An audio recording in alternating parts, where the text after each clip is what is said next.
আসসালামু আলাইকুম এভরিওয়ান। তো আজকে আমি বানাবো চকলেট। তার জন্য আমি নিয়েছি ডার্ক কম্পাউন্ড, অল্প ড্রাই ফ্রুটস আর এগুলো চকলেট রাখার জন্য। তো ফার্স্টে আমি ডার্ক কম্পাউন্ডটাকে অল্প অল্প করে নাইফ দিয়ে কেটে নেব।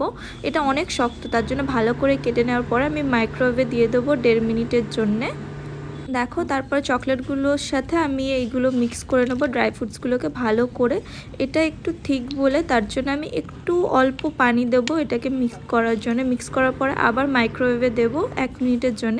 দেখো, এটা পুরো গরম আছে, এই অবস্থাতে তোমাকে ঢেলে দিতে হবে যে কোনো মোলে। আমি মোলটা খুঁজে পাচ্ছিলাম না বলে আমি প্লাস্টিকের এটাতে দিয়েছি। তারপর এটাকে ফ্রিজে রাখতে হবে 1 দিনের জন্যে। আর হট চকলেটটা তো খেতে খুব ইয়াম্মি লাগছিল। আমি, নুসু, রাকিবা আমরা সবাই খাচ্ছিলাম। তারপরে পরের দিন সকালে নুসু এটা বের করলো। এটা আমি নুসুর জন্যই বানিয়েছিলাম। দেখো ওর হ্যাপিনেসটা। দেখো, এটা পুরো শক্ত হয়ে গেছে। এটা যদি প্রপার মোলে হতো তাহলে শেপটা হতো, বাট এটা অনেক ইয়াম্মি ছিল।